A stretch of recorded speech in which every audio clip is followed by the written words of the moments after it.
এখানে দেখো আমার ব্লাড নিয়ে গেছে।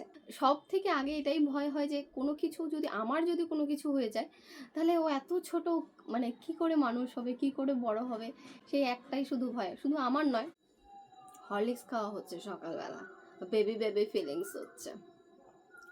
এখানে দেখো আমার ব্লাড নিয়ে গেছে। আমি কদিন ধরেই ভাবছিলাম যে একটু সুগার টেস্ট করাবো, আর হচ্ছে হিমোগ্লোবিন টেস্ট কয়েকদিন আগেও করানো হয়েছে, কিন্তু তখন যেহেতু কোনো প্রবলেম হচ্ছিল না, এখনও তেমন কোনো প্রবলেম নেই, কিন্তু আমার চোখের এই দিকটাতে না মানে একটু ফোলা ফোলা ধরনের হচ্ছে। তো সেই কারণে আমি অনেক দিন ধরেই খেয়াল করছি যে একটু চোখের এই দিকটা ফোলা ফোলা ধরনের হচ্ছে, কিন্তু আমি মানে অতটা গায়ে লাগাইনি। কিন্তু সেই দিন ওই বাড়িতে যাওয়ার পরে, মানে আমার শ্বশুর বাড়িতে যাওয়ার পরে আমার শাশুড়ি বলছে যে তোমার কি কোলেস্টেরল হয়েছে নাকি, এই জায়গাগুলো এরকম সাদা সাদা হয়ে যাচ্ছে। তো তখন আমি বলি, না এটা মানে হচ্ছে কিছু একটা।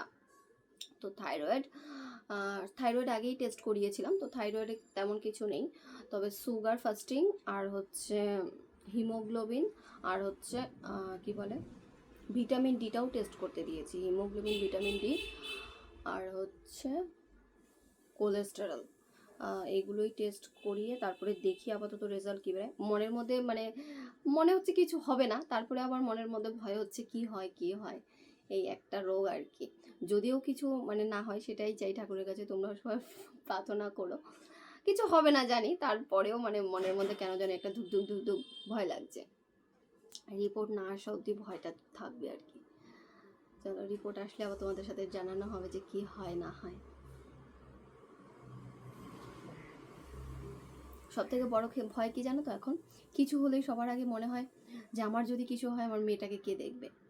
দেখো সব থেকে আগে এটাই ভয় হয় যে কোনো কিছু হয়ে যায়, তাহলে ও এত ছোট, মানে কি করে মানুষ হবে, কি করে বড় হবে, সেই একটাই শুধু ভয়। শুধু আমার নয়, আমি জানি প্রত্যেকটা মায়েরই সেই একই চিন্তা হয়, কিছু হবে না বলো। চলো,